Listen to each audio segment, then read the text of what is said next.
오늘까지 하면 이게 끝날 것 같아요. 드디어.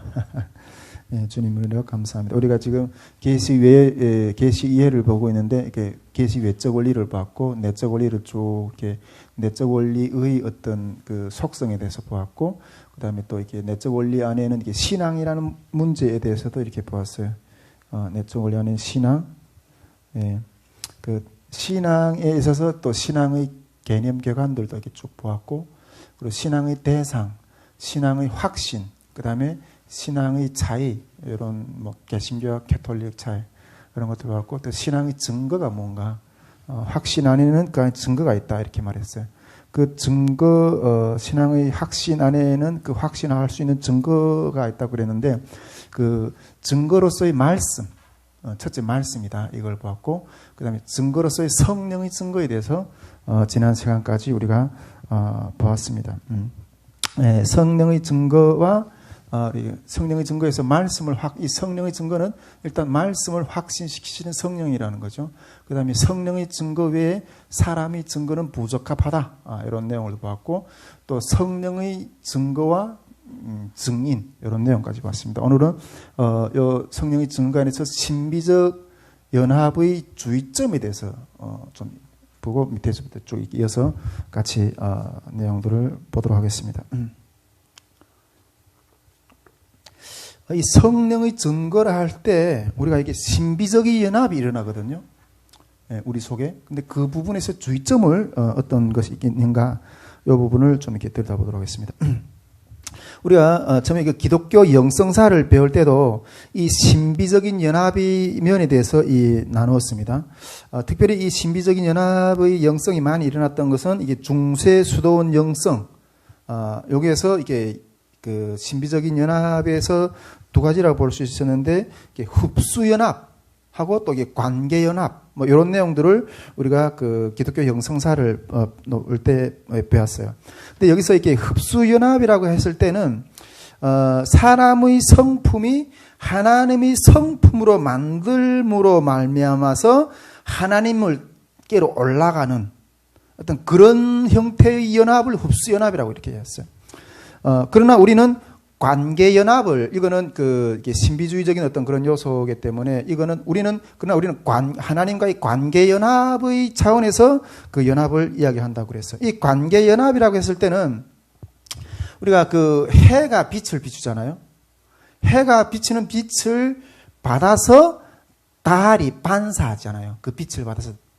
그러니까 나는 빛 자체가 아니라는 거예요. 이 관계 연합이라 했을 때는 해의 빛, 그러니까 예수 그리스도 안에 있는 빛이 나한테 비춰줌으로써 내가 그 빛을 반사하는 그런 형태의 관계 연합이라 그랬어요. 우리가 말하는 그것이 그런 것이라고 했는데 우리가 지난 시간에 그 성령의 은총에 대해서 이야기했잖아요.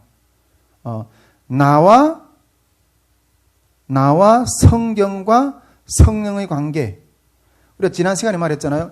내가 예수를 믿는 것은 성령의 특별한 은총이 임해야 된다 그랬잖아요. 교회도 나를 예수를 믿게 하는 어떤 그런 작용을 못하고 성경도 나를 예수를 믿게 하는 그런 작용을 못한다 그랬어요.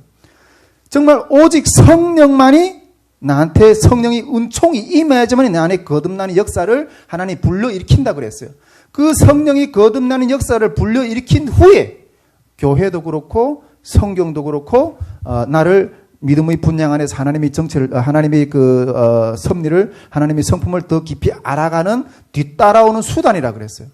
근데 아까 우리가 말했을 때 이 성령의 은총이 우리에게 임하는 어떤 그런 부분들을 이렇게 지난 시간에 이야기를 했었는데 그런데 이 성령의 은총이 우리한테 임한다는 것은 이게 연합이거든요. 성령님과 나의 연합이거든요. 이 성령의 은총이 나한테 임해서 이럴 때 성령님과 나의 연합인데 이것이 다른 말로 말하면 이 상태가 어떤 말에 비해서 신적인 하나님과의 연합인 상태가 들어가 버리는 거죠. 네. 이게 관계의 연합이고 우리가 앞에서 말했던 달이 그러니까 해가 비쳐서 우리에게 비침을 받아서 달이 그 반사하는 그런 상태라고 이렇게 말할 수가 있는데 여기서 이 성령의 은총이 나한테 들어왔을 때 이 신비적인 경험이 나한테 들어왔을 때 여기서 이렇게 주의점이 있다는 거예요. 주의점. 우리 오늘 말하려고 하는 건 이 신비적 연합의 주의점이라는 게 여기 주의점이 있다는 거죠. 우리가 그 성령을 경험했을 때, 우리가 성령을 경험했을 때 어떤 신적인 은혜가 우리에게 들어왔을 때 이 신앙의 진리에 대한 토대가와 지식의 근원으로 그것을 이게 성령이 우리에게 임해서 우리가 하나님을 믿게 되고 예수 그리스도를 영접하게 될 때 이 체험이 신앙의 진리에 대한 토대와 지식의 근원으로까지 성격이 되거든요. 예. 성격이 시킬 때 우리의 경건의 실체는 세 가지 위험에 빠질 수가 있다는 거죠. 네. 성령이 우리한테 들어왔을 때 할 때 세 가지 위험에 빠질 수가 있다는 거죠. 즉, 이 성령을 만나는 어떤 경험, 어떤 그런 것들이 나한테 와서 믿게 되잖아요. 그런데 이 경험을 우리가 경험이 쌓여서 결국 지식이 되고 그런 것들이 쌓여지잖아요. 그런데 이런 경험이 지식과 어떤 진리의 토대로까지 이게 성격화시킬 때, 예, 즉 이 개인의 체험이 그 성격화될 때 이 경험, 지식이 진리의 토대까지 되는가 하는 어떤 그런 질문이에요. 예, 내가 성령 체험하잖아. 근데 그것이 내가 지식으로까지 나중에 이게 쌓아지고 이러는데 그것이 진리의 토대로까지 되는가 하는 어떤 그런 질문이에요. 근데 이걸 조금 더 뒤에서 좀 더 깊이 있게 아직 이해 안 돼도 괜찮아요. 이제 뒤에서 계속 설명할 거니까. 자, 이 말을 우리가 좀 더 깊이 들어볼 건데 앞에서 우리는 우리 지난 시간에 강의를 했었잖아요. 이 성령은 우리가 성경에 기록한 선지자들과 사도들에게 임했던 성령이 오늘날도 나에게 동일하게 임한다 그랬어요. 할렐루야? 동일하게 임한다 그랬어요. 그러므로 우리가 현재 경험하는 이 체험도 그러면 이 성경의 권위와 동일한 권위를 가지는가? 이 성경의 권위와 동일한 권위를 가지는가 하는 문제예요.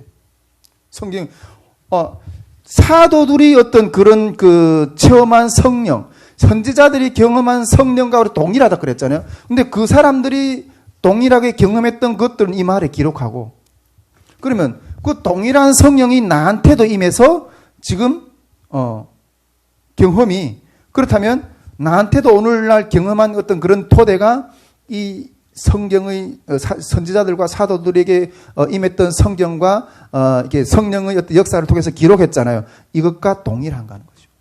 동일한가 하는 거죠. 그래서 이 경험을 동일하다고 말할 수 있죠. 그렇죠. 앞에 우리가 했으니까. 그래서 그렇다면 동일하다면 나에게 경험되는 현재 경험되는 이 경험을 진리의 토대로까지 올려놓을 수 있는가 하는 거예요. 진리의 토대란 우리 성경이죠. 이 경험을 진리의 토대로까지 올려놓을 수 있는가 하는 거예요. 우리가 앞에서도 계속 이야기했지만 가톨릭에서는 성경을 토대로 하지 않아요. 교회를 토대로 한다 그랬죠. 그 교회는 지금도 성령이 지금도 역사하고 그래서 교회의 어떤 그런 지금도 역사하는 성령이 예수 그리스도의 구원사에게 이르기까지 보충을 해야 된다고 계속 어떤 가톨릭이 주장하는 내용들이 그렇다고 그랬죠. 예, 앞에서 이거는 우리 앞에서 이런 그림을 보았어요. 이거는 어떤 문제인가 하면 이 일반 계시들이 쫙 있다 그랬잖아요. 계시들이 쫙 타종교에도 계시고 뭐 여러 계시들이 상당한 계시들이 많아요. 근데 이게 성경이에요. 성경. 이 성경이라는 하나님의 계시예요. 근데 여러 계시들 중에서 그러면 성경은 어떤 위치에 있는가? 그래서 결국은 나중에는 이 권위의 싸움으로 들어간다 그랬잖아요. 성경의 권위, 이 성경의 권위 아래 다른 권위들은 다 순복해야 되는 어떤 그런 계시인데, 그래서 이게 권위의 싸움을 해야 된다. 앞에서 그런 이야기를 했거든요. 근데 이게 동일한 거예요, 지금. 지금 교회도 나를 하나님의 어떤 신앙으로 이끌어 빛을 이렇게, 그런 역할을 안 되고, 성경도 나를 하나님으로 이타는 그런 역할을 한, 이렇게, 거듭나게 하는 어떤 그런 출발점도 아니고, 오직 성령이 나한테서 역사를 해서 하나님 믿게 하는 어떤 그런 역사로 이렇게 한다면, 그러면 나한테 임하는 성령의 진리, 부분이 진리 성령이라고 믿는데, 그 성령의 진리를 이거 권위하고 동등하게 놓을 수 있는가 하는 거죠. 그러면 지금도 역사하는 성경을 기록하는 것 가운데 역사하셨던 성경, 이거하고 동일한 선상에서 볼 수 있는가 하는 문제예요. 이거 심각하거든요. 할렐루야? 그렇죠? 이 질문인 거, 이게 가능한가 하는 거예요. 예수님은 말씀하셨어요. 예수님은 너희가 나를 믿으면 나보다 더 큰 일도 할 수 있다고 말씀하셨어요. 더 큰 일도 할 수 있다고 말씀하셨어요. 자, 그래서 이 질문을 우리가 주의점이라고, 신비주의적인 어떤 그런 신비적 연합에 들어갔을 때, 이 신비적인 연합에 들어갔을 때, 이 주의점, 이게 주의점이라는 거예요. 여기서 우리가 세 가지 질문을 이것을 타진 회복에서 세 가지 질문을 우리가 해봐야 된다는 거죠. 세 가지. 근데 여기서 첫 번째는 뭔가 하면, 종교적인 어떤 경험주의 방법을 따르면서 이게 경험주의에 빠지는 것은 온갖 오류에 빠질 수 있는 위험이 있다는 거예요. 특히 이런 경험은 앞에서도 말했지만 타종교에도 있어요. 나 어디 성령 체험 같은 어떤 그런 것들은 타종교에도 있다는 거예요. 할렐루야? 네. 자, 그리고 두 번째는 이 종교적인 경험으로부터 오는 뭔가를 믿을 수밖에 없어. 두 번째는 계속 이 종교적으로 뭔가 이렇게 성령 체험으로 해서 내가 딱 믿었잖아요. 그렇다면 그러한 강력한 그런 사인, 강력한 그런 것들만 추구하게 되는 거예요. 그런 것들밖에 믿을 수밖에 없는 거예요. 그때는 이 성경을 믿는 게 아니라 나에게 오는 강력한 그런 것들, 그런 경험을 뜨겁게 했기 때문에 맨날 그런 뜨거운 그런 것들만 믿고 추구하면서 나간다는 거예요. 그런 것들 믿고 뭔가 그런 것들을 믿을 수밖에 없는 말씀을 버리고 이렇게 나간다는 거죠. 이단들이 출발도 이런 것이었어요. 이런 것. 이단들도 뭔가 이렇게 강력한 그런 성령의 그런 부분들이 이렇게 오는 그런 것들로 출발해서 이렇게 나가거든요. 몰몬교라든가 우리 주변에 있는 수많은 이단들이 그런 부분들이 있다는 거죠. 자, 그리고 세 번째로 이 신비주의에 대한 여기서 주의해야 되면 우리가 질문해야 될 부분은 뭔가 하면, 그러나 이 나의 경험, 이게 성령이 나한테 이게 은총이 들어와가지고 내가 믿어지는 그 경험이 있잖아요. 이 나의 경험과 역사적 기독교에서 나타나는 특별한 사건하고 우리가 비교를 해봐야 돼요. 할렐루야. 자, 우리 여기 앞을 봅시다. 나에게 일어난 이 성령의 경험과 역사적인 기독교에서 나타났던 특별한 사건들 있잖아요. 그런 것들하고 비교해 봐야 돼요. 우리가 역사적 기독교에 나타났던 사건들도 우리는 그러면 경험할 수 있는가 하는 거예요. 그런 문제예요. 지금 나에게 일어나는 이 성령의 경험하고 역사적인 기독교 역사들 가운데 일어났던 그러한 사건들도 나는 경험할 수 있는가? 이 문제인 거예요. 엄격한 의미에서 역사적인 기독교 속에서 특별한 사건들은 우리는 경험할 수가 없어요. 우리는 경험할 수가 없어요. 그런 것들은 우리 경험 밖의 일들이거든요. 특별히 어떤 이야기들을 말씀하면, 여러분, 하나님이 천지를 창조하신 것. 여러분, 이거 성령이 한 일이거든요. 역사적인 하나님의 역사 속에서 일으키신 일들이거든요. 이 일들을 우리 경험할 수가 있어요? 두 번째로 우리가 예수 그리스도의 성령으로 잉태해서 동정녀 가운데서 탄생하신 사건, 이런 것들을 우리가 이게 성령의 은총으로 내가 예수 믿었다 하지만은, 이런 역사적인 사건들 가운데 일어났던 일들을 그럼 오늘날도 성령이 예수 그리스도가 동정녀를 통해서 탄생해야 하는 그런 것들 오늘도 우리가 경험할 수 있다? 이건 아닌 거예요. 그리고 예수님께서 십자가에 죽으시고 부활하신 사건, 우리가 부활을 믿지만은 그러한 역사적인 사건이 오늘날도 다시 일어나야 된다? 이런 것들은 우리가 감당할 수, 우리가 경험할 수 있는 것들이 아니에요.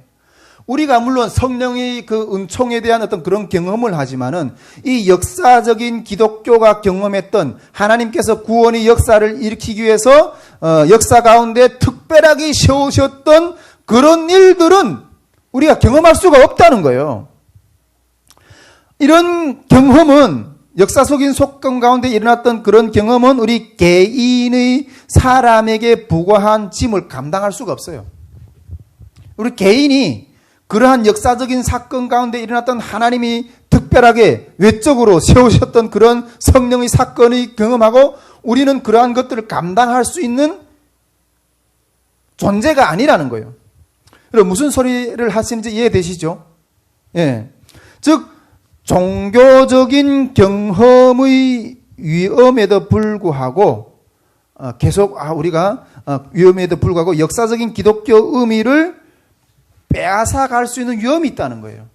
우리가 이 신적인 연합을 통해서 예수님께서 너희가 나를 믿으면 내가 한 것들보다 더 큰 일도 하시라 물론 이렇게 말씀하셨지만은 지금 우리에게 역사하시는 성령님의 역사의 범위하고 기독교 역사 가운데 일으키셨던 하나님이 그 성령으로 세우셨던 그런 일들하고 이게 혼돈하면 안 된다는 거예요. 만약 우리도 지금도 역사하신 그 성령이 세상을 창조할 수도 다시 창조할 수도 있고 동정녀 역사도 막 일으킬 수도 있고 이런 정도로 혼합이 되면 안 된다는 거예요. 할렐루야. 예. 이런 것들에 빼앗아 가질 수 있는 어떤 위험에도 있을 수가 있다는 거죠. 그래서 이 신적 연합의 정리는 즉 이 성령의 은총으로 우리는 진리를 만날 수는 있지만은 우리가 진리가 되는 건 아니에요. 할렐루야. 송혜선 목사님 이해되시죠? 성령의 신적 은총을 통해서 내가 그런 이 역사를 경험하지만은 내가 진리를 만날 수는 있지만은 진리가 우리가 되는 건 아니라는 거예요. 이만희처럼 내가 성령이다 이렇게 말할 수가 없다는 거예요. 할렐루야. 네. 성령의 증거가 우리가 유일하게 관계되는 것은 진리의 신성에 참여하는 자로 우리를 만드는 것이라는 거죠. 진리의 영과 만날 때 진리의 영의 신성은 경험할 수 있지만은 그러나 진리 자체가 우리는 될 수가 없다는 거예요. 할렐루야. 요 구분을 정확하게 해야 됩니다. 우리 성령의 사역을 앞으로도 계속해서 우리가 진행하고 이렇게 해야 되지만은 요 신비적인 연합의 이 주의점을 우리가 명백하게 구분을 해야 돼요. 예, 명백하게 구분을 해야 된다는 거죠. 자, 그러면 성령은 예수 그리스도 안의 구원을 그러면 우리가 원하는 어떻게 적용시키시는가 하는 문제, 우리에게 임하시는 그 은총이 그러면 그 은총이 우리에게 예수 그리스도의 그 구원을 어떻게 적용시키는가 하는 문제를 또 이어서 잠깐 보도록 하겠습니다. 즉, 이 성령의 은총의 기적의 역할은 진리의 사실들, 즉 예수의 구원의 사실들의 어떤 새로운 예수의 구원의 사실들의 어떤 새로운 요소를 더 밝히고 첨부시키는 게 아니에요. 성령이 우리에게 역사하시는 것은 예수의 구원에 대한 어떤 그 사실에 대한 그 밖의 일을 우리에게 더 첨부해서 뭔가 이렇게 밝히는 것이 아니에요. 뭔가 숨겨진 것들에 대한 새로운 계시가 막 드러나게 하고 막 이렇게 하는 게 아니에요. 예. 즉, 이 성령의 역할은 예수 안에 담겨져 있고 또 예수의 말씀 가운데 나타난 지혜와 지식의 보물들을 본질적으로 예수의 구원받아야 할 자들에게 그냥 적용시키는 일만 한다는 거예요. 할렐루야. 성령이 하시는 일이 그렇다는 거죠. 자, 그리고 이어서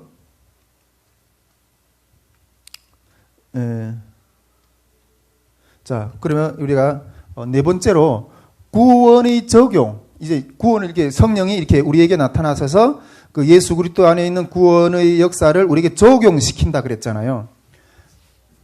이 구원의 적용을 지금 이제 시킬 건데 이 성령이 구원의 증거를 우리에게 적용시키시는데 그 증거와 유비라는 내용이 있어요. 그 적용을 지금 어떻게 시키시는가 하는 것들을 뒤에서 좀 잘 들여다봅시다. 그 구원의 적용을 주님께서 우리의 성령이 우리에게 어떻게 적용시키는가 하는 것들을 먼저 좀 들여다봅시다. 근데 그 구원의 적용을 어떻게 시키시는가 하는 것들에 대해서 우리가 들여다보기 전에 먼저 성령의 증거의 잘못된 이해가 있거든요. 성령의 증거의 잘못된 이해를 먼저 좀 들여다봅시다. 특히 이게 이 보수교단에서 이런 부분들이 좀 색깔이 많거든요. 예, 특히 이 성령의 증거는 칼빈하고 또 개혁파 신학자들에게 있어서 잘못 이해되게 되었어요. 잘못 이해되게 되는 어떤 그런 부분들이 있어요. 요 주장을 하고 있는 바빙크도 이 말을 하고 있는데 바빙크도 개혁 신학자이거든요. 그런데 개혁 신학을 추구하는 그 신학의 계열에서 이 성령의 증거를 잘못되게 좀 이해를 하는 어떤 그런 부분들이 있다는 거예요. 개혁신학자인 바빙크가 이 부분을 지적하고 있어요. 자, 그러면 이 잘못된 증거에 대해서, 잘못된 이해에 대해서 그러면 어떤 부분이 있는가 하는 걸 좀 들여다봅시다. 근데 이 잘못된 이해에서 그 포인트가 뭔가 하면 성령의 증거, 우리 가운데 그 신적인 역사가 일어나서 이게 탁 일어나잖아요. 신청이, 은총이 일어나서 어떤 믿는 역사가 일어나요. 또 다양한 성령의 역사들이 일어나요. 그런데 이 성령의 증거하고 성경의 권위하고 연관시켜버려요. 개혁주의 신학자들은. 성령의 성령의 증거하고 이 성경의 권위하고 연관시켜버려요. 즉, 이 성령의, 내 속에 일어난 이 성령의 증거는 성경 말씀의 주관적인 보증 외에 다른 내용이라고 이렇게, 생각하거든요. 다른 내용이라고. 이로 인해서 내 속에 있는 성령의 증거는 배제되게 되었어요. 개혁주의 신학자들이. 다른 내용이라고 하면서 내 속에 있는 성령의 증거는 배제되게 하게 했고, 그로 인해서 내 속에 있는 성령의 증거는 이렇게 홀로 서게 돼요. 말씀하고 연결이 안 돼서. 말씀하고 연결이 안 되고 홀로 서게 돼요. 개혁주의 신학자들이. 왜냐하면 계속해서 나한테 있는 성령의 증거가 막 일어난다고 막 이러니까 그런 것들을 계속 그런 것들이 이렇게 한쪽으로 너무 많이 치우치다 보면 내 속에 일어나는 성령의 증거하고 이 말씀이 권위하고 맞먹자고 두니까 개혁주의 신학 측에서는 그걸 딱 방어를 한 거예요. 아니야. 그거는 말씀이 권위하고 이렇게 같이 대입이 될 수가 없어. 비교될 수 없어 하면서 이게 막아버려요. 예, 쳐버리는 어떤 그런 현상이 서게 된 거예요. 그러므로 해서 이 성령의 증거라는 것은 이 말씀하고 동떨어져서 홀로 서게 되는 거예요. 이게 개혁주의적인 신학에서 비판하는 이 성령의 증거에 대해서 방어를 하면서 생기게 되는 현상이 되는 거예요. 그 신학을 주장하는 사람들 가운데서. 예. 그러다 보니까 이 성령의 증거는 이제 신앙생활과 분리되어서 외적인 계시를 지시하는 것처럼 이렇게 보여되게 되는 거예요. 이 성령의 증거라는 게. 예. 외적인 계시를 지시하는 것처럼 이렇게 보여지게 되는. 그러나 성경은 전혀 그렇지 않게 가르치고 있다고 이 바빙크는 이 개혁주의 신학자들이 이 성령의 증거에 대해서 잘못 생각하고 있는 부분을 지적하는 거예요. 바빙크가.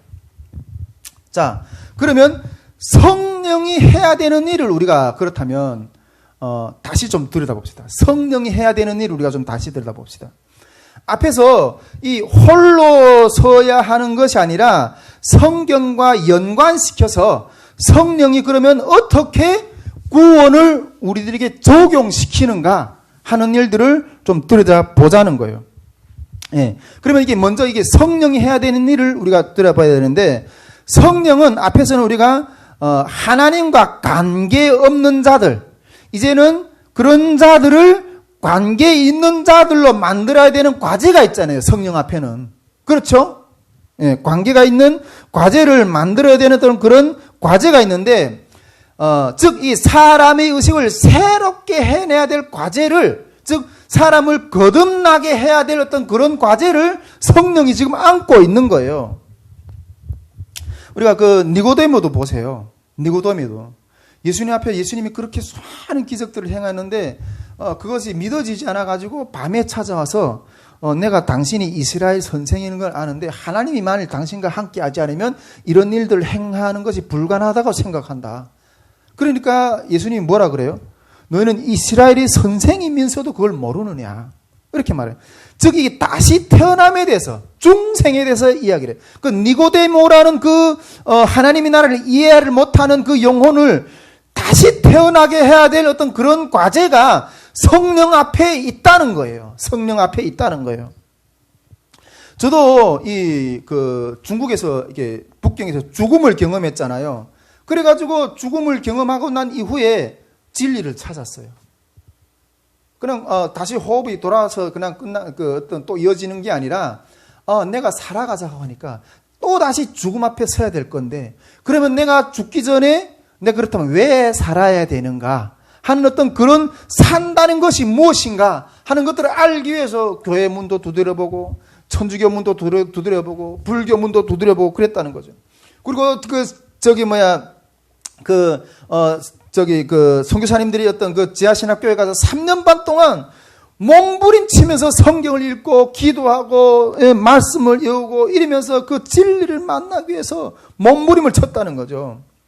몸부림을 쳤다는, 산다는 것이 무엇인가 하는 것. 그런데 이 죽음 앞에 선 이 인간, 그 불안한 인간이 뭔가 생명의 그 도를, 구원의 길을 잡으려면 성령의 조명이 없이는 안 된다는 거예요. 할렐루야. 이 땅에 사는 이 땅에 70억 인구가 산다고 그러는데 그 70억 사는 모든 인구가 이 본질을 찾기 위해서 고통을 헤매고 있어요. 그런데 아무리 고통을 헤맨다 해도 성령이 강력하게 임해서 다시 태어나게 하는 그 성령님의 어떤 그 역할, 그 과제를 성령님이 행하지 않으면 이 땅에 그 누구도 하나님 앞에 다시 태어나는 어떤 그런 경험을 못 한다는 거예요. 할렐루야. 즉, 이 몸부림 가운데, 인류가 하는 몸부림 가운데 성령이 개입하지 않고서는 다시 태어나는 역사가 못 일어난다는 거예요. 성령이 인간이 그 머리, 마음에 인간의 자신의 전 존재와 의식을 갱신시키는 어떤 그런 일을 하지 않으면 그것을 볼 수가 없다는 거예요. 그래서 우리가 이 성령이 해야 되는 어떤 과제의 어떤 과제 앞에서 한쪽에서는 뭐를 주장하고 있어요? 이 주지주의, 신비주의, 이런 것들로 편협성을 반드시 타파를 해야 되는 거예요. 할렐루야. 왜? 이런 성령이 이 어마어마한 이런 역사를 일으키려면 얼마나 많은 성령의 활동과 계시가 필요한데 어떤 지적인 어떤 그런 것들로 이 계시 풍성함을 거부하면 우리는 성령 역사를 경험할 수도 없고, 그래서 이런 것들은 주지주의라든가 이런 이 신비주의 같은 어떤 그런 편협한 것들을 타파해야 된다는 거죠. 자, 그러면 우리가 이어서 이제 성령이 해야 되는 어떤 그런 일들을 보았어요. 그러면 이제 이 성령이 어떻게 일을 하는가 하는 것들 좀 봅시다. 이 성령이 이제 유비라는 어떤 그런 그 개념을 일으켜 가지고 이 도출된 증거를 일으키거든요. 유비라는 개념을 일으켜서 도출된 증거를 일으키는데 그것이 무엇인가 하는 것도 한번 좀 또 들여다봅시다. 네. 이 중생하지 않는 사람의 영혼과 이제 성경의 하나님과의 연계성을 가지려면, 할렐루야, 중생하지 않는 이 사람의 영혼하고 이제 하나님과의, 성경의 하나님과의 연계성을 가지려면 성경이 나를 위한 것이라고 하는 어떤 새로운 증거를, 성령이 나를 위한 어떤 증거를 일으키기 위한 새로운 증거가 필요해요. 할렐루야. 예. 앞을 좀 봅시다. 앞을.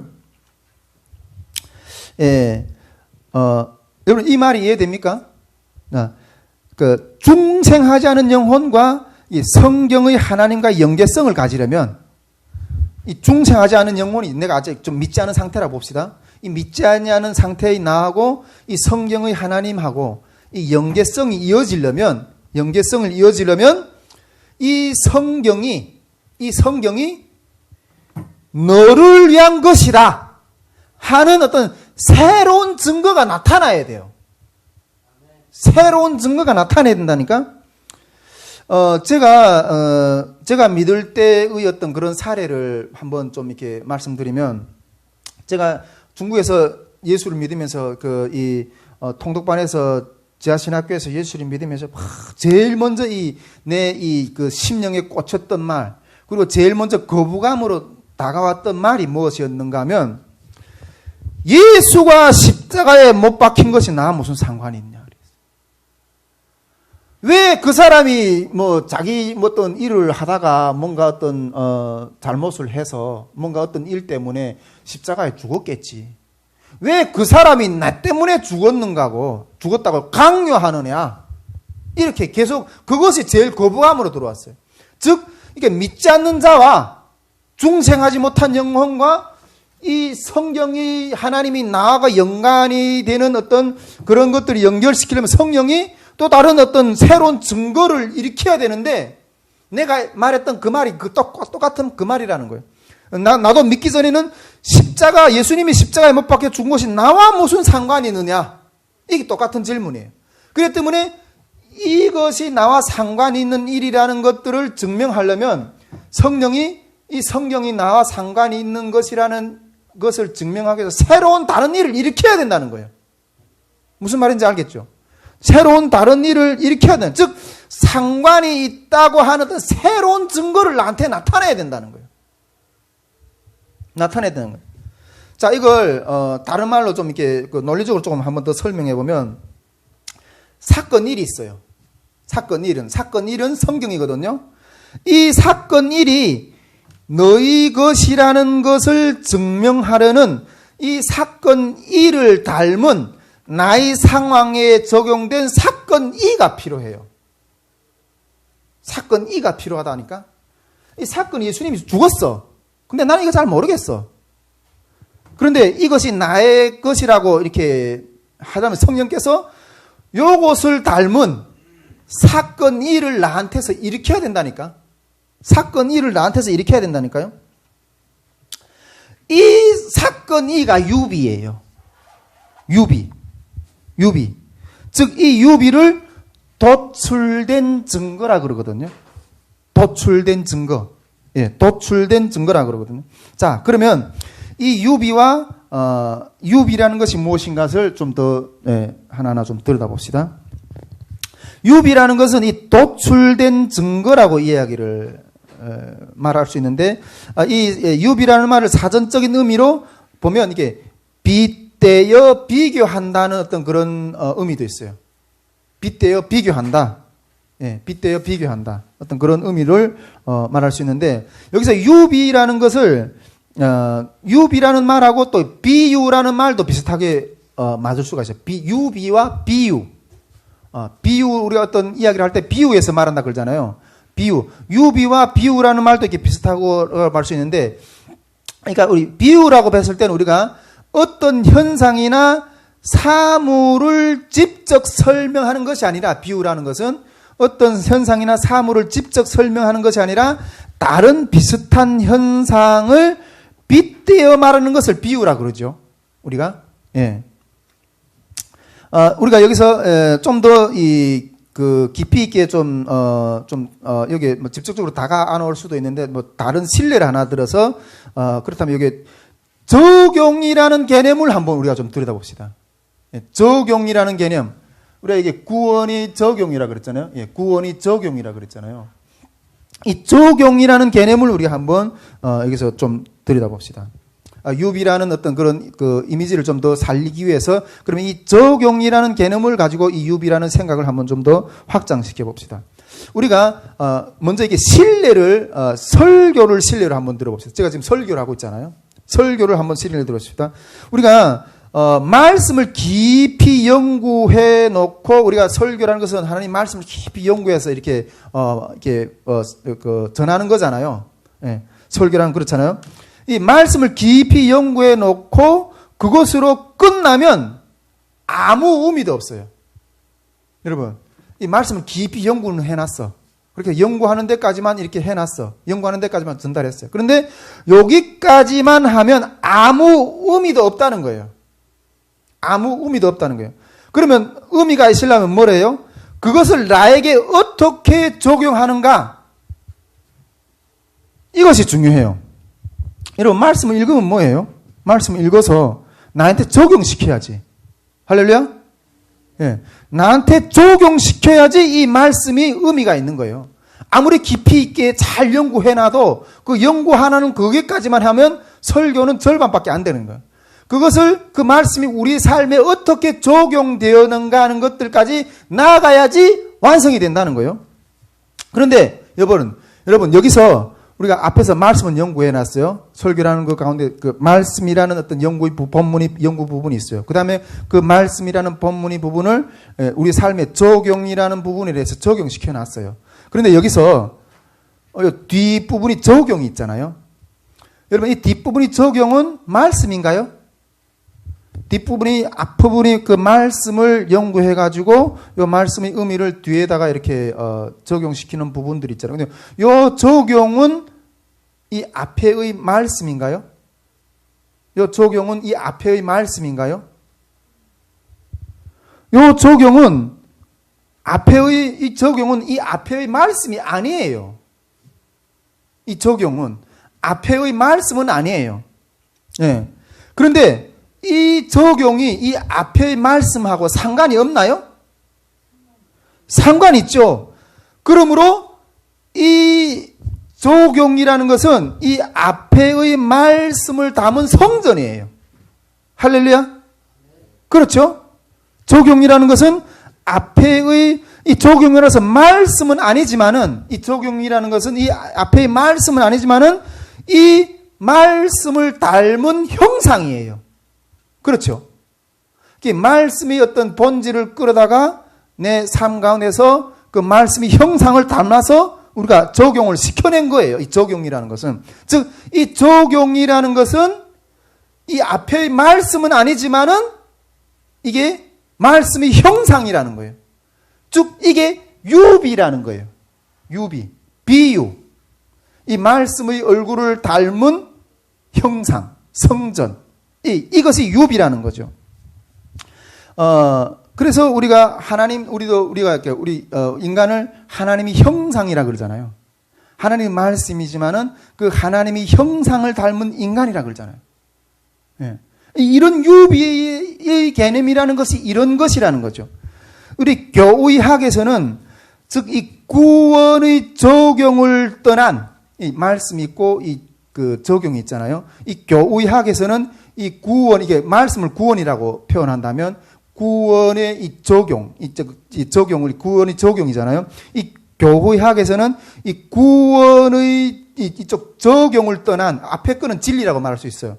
진리잖아요. 이 진리를 적용시킨 거잖아요. 우리 삶 가운데. 근데 이 교회학에서는 이 뒤에 있는 이 구원의 적용을 떠난 이 진리는 하나의 그냥 수수께끼라고 그래요. 할렐루야? 네, 하나의 그냥 수수께끼라고 말할 수밖에 없다는 거 이렇게 정리를 하고 있어요. 즉 신앙의 모든 증거들은 이런 성경의 특징과 기준들로부터 도출된 증거가 있다는 거예요. 할렐루야? 아까 말씀드렸잖아요. 이 성경과 중생하지 못한 어떤 그런 나와의 관계 가운데는 이 성경의 사건 1을 나한테 하나님 믿게 하는 역사를 일으키기 위해서는 나한테 도출된 사건 1을 하나님이 일으키셔야 된다니까.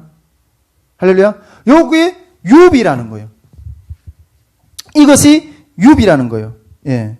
즉, 이 도출된 증거들의 속성, 이 사건 2잖아요. 도출된 증거들의 속성은 이 사건 1, 이 신비적인 사건 1, 성경, 신비적인 사건 1, 이었던 것처럼, 이 사건 1이 신비적인 것이었던 것처럼, 이 도출된 사건 2도 신비적인 거라는 거예요. 할렐루야? 예.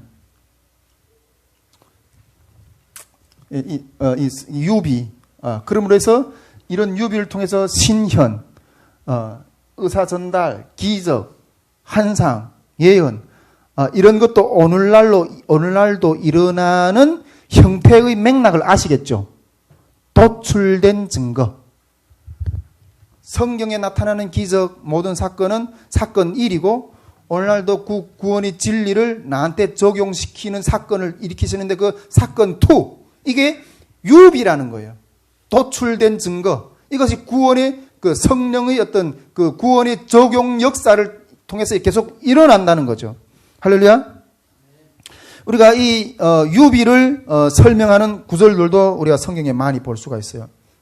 유비를 설명하는 구절들도 우리가 많이 볼 수 있는데 1차적으로는 예수님께서 사도들에게 이 유비를 나타나셨어요. 사도들이 먼저 예수님이 그 말씀과 기적과 이런 것들을 다 일으키셨잖아요. 그런데 그 사도들이 오순절 이후에 성령을 믿고 난 이후에 사도들이 이제는 기적을 행하고 말씀을 전하고, 이건 그 예수님 앞에 역사하셨던 그 영이 사도들한테도 이어서 역사하는 그 유비거든요. 유비. 예, 적용이거든요. 그런 것들이 일어나고, 또 다음으로 사도들의 말을 통한 다른 신자들 가운데도 그 진리의 영이 같이 임해서 그런 유비를 또 일으키시는 거예요. 예. 그래서 이 성령은 모든 사람에게 임하셔 이 구원의 진리를, 예수 그리스도 안에 구원의 진리를 모든 것들 가운데 중생하지 못한 그 영혼에게 그런 구원의 적용을 일으키셔서 역사들을 일으키신다는 거예요. 그런 역사들을 통해서 지금도 오늘 역사하시는 그 성령은 오늘도 이 말씀을 가운데 기적도 행하시고 또 예언도 행하시고 치료도 하시고 어떤 그런 역사들을 우리에게 일으키신다는 거죠. 그래서 이 성령은 모든 사람에게 또 임해서 죄를 깨닫게 하시고 거듭나게 하시고 예수를 주로 고백하게 하시고 또 하나님이 그 양자됨을 또 보증하시고 신자들에게 모든 것을 알려주시고 또 성령은 모든 영적 은사들의 주인님으로 오늘도 우리에게 주신다는 거예요. 할렐루야. 여러분, 이 사건 1과 사건 2, 나한테서 일어나는 이 사건 2의 관계를 아시겠어요? 이 사건 1도 어마어마한 신비의 역사였지만은 오늘날도 나에게 일어나는 이 사건 2도 엄청난 신비의 역사라는 거예요. 할렐루야. 이 신비의 역사, 이 사건 2의 유비의 이 도출된 증거가 오늘날도 우리 삶 가운데, 지난 시간에 제가 신앙의 확신에 대해서 이야기했잖아요. 이런 일들이 계속 일어나고 주 앞에 나가고 이렇게 한다는 거죠. 할렐루야. 이게 우리가 아까 말했지만은 연합에서 이 신비적인 연합의 어떤 부분에서 어떤 주의할 점과 오늘날도 그 성령의 은총이 나한테 임해서 일어나는 역사들이 차이점, 이 경계선을 잘 이해를 해야 돼요. 경계선을 넘어가도 안 되고 경계선을 너무 이렇게 그 반대를 해도 안 되고. 할렐루야. 요 관계를 잘 신학적으로 정립을 해야지 오늘날도 우리가 삐뚤어 나가지 않고 성령 역사를 주기차게 이어서 계속 해 나갈 수 있다는 거죠. 자, 여기까지 설명을 드렸고요. 이제 마지막으로 은사 중지론에 대해서 간단하게 좀 정리하고 넘어갑시다. 예, 은사 중지론. 우리가 이때까지 제가 뭐 기독교 영성사, 그다음에 계시의 어제는 뭐 우리 한 반년 넘게 이게 쭉 한 것 같아요. 우리 언제부터 시작할 건가요, 송혜철 목사님? 언제부터 시작했어요? 반년 넘게 아마 시작한 것 같은데, 제가 봤을 때는 이걸 이렇게 긴 설명한 것은 은사 중지론에 대해서 반박하기 위해서 한 거예요. 어떤 면에서 보면 이 은사 중지론에 대해서. 근데 뭐 오늘 여기서 은사 중지론을 내가 뭐 이렇게 장구하게 설명하지는 않겠지만은 핵심적인 것 한 부분만 딱 집어서 말씀을 드리려고 합니다. 예. 이 은사 중지론을 주장하는 사람들은 가장 이게 그 핵심적으로 이렇게 들고 나오는 성경 구절이 어느 것 중인가 하면 고린도전서 13장 10절하고 또 8절에서 12절 말씀, 그 사이 이 말씀을 가지고 나오거든요. 이 고린도전서 13장 10절 말씀을 보면 구체적으로 부으면 어떻게 이야기하고 있어요? 부분적으로 아는 것이 이제 온전한 것이 올 때는 패하리라 이렇게 말하고 있잖아요. 사도 바울이 부분적으로 아는 것이 이제 온전한 것이 올 때는 패하리라 그래요. 근데 이 은사 중지론자들이 말하는 여기서 온전한 것이라는 것은 성경 66권이라고 이렇게 말하고 있어요. 성경 66권으로서 이 온전한 것이 완성이 되었다고 이렇게 해석하고 있어요. 그런데 이 은사 중지론을 반대하는 쪽의 해석은 어떤 건가 하면 여기서 10절에 말하는 이 온전한 것을 성경의 완성과 플러스 성경의 완성뿐만이 아니라 성경의 완성과 성경의 완성과 예수 그리스도의 재림, 얼굴과 얼굴을 이렇게 맞대어 보는, 즉 이게 예수의 그리스도의 얼굴과 얼굴을 같이 맞대어 보는 그것이 언제예요? 우리가 예수님과 얼굴을 맞대어 보려면 언제 봐야 돼요? 예수님이 재림 때죠. 예. 이 재림 때는 우리가 예수님과 함께 성부 하나님과 함께 영원히 그 천국에서 함께 지나는 것. 이 온전한 것이라는 것을 이 그 은사 찬성론자들은 이 성경 완성 플러스 예수님이 재림까지 이렇게 내다보는 거예요. 할렐루야. 예. 즉 예수님이 재림 때를 말하는 거죠. 예. 우리는 우리라는 것은 특별히 저는 이 후자의 견해를 따라요. 후자의 견해를. 그리고 이것은 성령의 구속사역, 이 후자의 견해를 따라야지만이 오늘도 이렇게 성령의 구속사역을 설명하는 앞에서 이야기했던 수많은 그 내용들이 가능해요. 가능하다는 거죠. 전자는 이것을 설명하지 못하고 성경을 단지 그냥 유교 경전에 불과한, 도덕서에 불과한 어떤 그러한 신앙으로 메마르게 만들어버려요. 오늘도 우리에게 은사를 주시고 역사하시는 구원의 적용, 우리가 앞에 이야기했던 구원의 적용의 그 어마어마한 역사를 일으키려면 이 성령이 오늘도 정말 무한정 활동을 하셔야 되거든요. 그 일을 하지 않고서는 하나님 우리에게 그 변화의 역사를 일으키지도 못하고 어떤 그런 한계에 묶여 있을 수밖에 없다는 거죠. 그래서 우리가 오늘 우리가 계속 한 반년 넘게 에베소서 1장 7절에서 19절 말씀까지 이렇게 계속 읽었는데 에베소서 7장 1장 17절에서 19절 말씀 중에 지혜와 계시의 영을 너에게 주사. 할렐루야. 지혜와 계시의 영을 주사 그리스도인들이 능력의 삶을 살아낼 수 있게 하는 그러한 것들이 가능하다는 거죠. 이러한 지혜와 계시의 영이 기름 부어 주어야지 우리가 이 북한 선교를 감당할 수 있다는 거예요. 할렐루야. 결론에서 우리 보는 부분, 여러분 우리가 성령의 역사를 일으킬 때, 성령이 우리에게 임할 때 우리에게는 영안이 열리고 하나님 무한한 어떤 능력들이 막 임해서 엄청난 사역들을 감당하거든요. 그런데 이거는 하나님 우리에게 보여주셔서 우리가 그 보여주셔서 그 싸움을 준비하는 싸움과 보지 못하고 준비하는 싸움의 차이는 아주 현격해요. 할렐루야. 여러분 우리가 영화들에서 많이 보잖아요. 뭐 어떤 영화의 주인공 어떤 이게 그 완전히 이렇게 그 파워의 능력을 가지고 있는 어마어마한 능력을 가지고 있는 어떤 그런 주인공들이 나오잖아요. 뭐 어떤 투시의 능력과 어떤 초능력자들, 이런 초능력을 가진 사람들이 싸움하고 일반인들이 가지고 있는 능력하고 이 게임이 안 돼요. 여러분 우리의 싸움은 하나님이 싸움이 돼야 됩니다.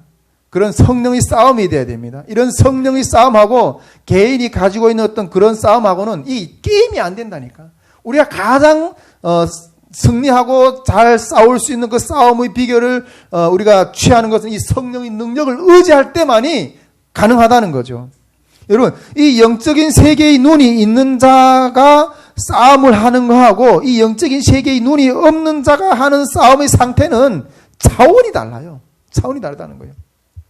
우리 성경에 그러잖아요. 엘리야가 그 엘리야의 그 그 게하시가 아람 군대가 자기들 와서 쫙 포위했을 때 이 게하시가 이게 그 엘리야한테 말하죠. 주인이여 우리들을 아람 군대가 엄청나게 요싸고 있습니다. 이렇게 말하니까 그 엘리야가 뭐라 그래요? 하는 게 기도해가 하나님 이 주의종에게 눈을 열어서 우리를 위하는 자가 저들보다 더 많은 것을 보여달라고. 그러니까 불말과 불병거가 진을 치고 있는 걸 보여주셨잖아요. 예. 이건 게임이 달라요. 게임이 달라요. 우리가 이것으로 이 계시의 또 기독교 영성사 이런 내용들을 쭉 마치는데, 여러분 우리가 앞으로 성령의 사역을 하려면 정말 이 성령의 사역에 대한 건강한 신학의 이해가 바탕이 되었을 때 우리가 좌로나 우로나 치우치지 않고 더 강력한 하나님의 어떤 그런 싸움을 할 수가 있고, 이것이 우리한테 딱 탑재돼야지 어떠한 원수가 공격해와도 우리가 흔들리지 않고 전진해서 싸움에서 나아갈 수 있다는 거죠. 우리가 다시 물들 성경이 앞으로 계속해서 이렇게 성령의 어떤 역사를 일으키는 그런 사역을 일으킬 건데, 우리 이런 건강한 성령님의 사역의 이해를 가지고 그 이해의 기초 위에서 우리가 성령의 역사를 계속해서 주님이 인도하시는 대로 이루어갈 수 있기를 주님으로 소원합니다. 예. 자, 이 시간 우리 함께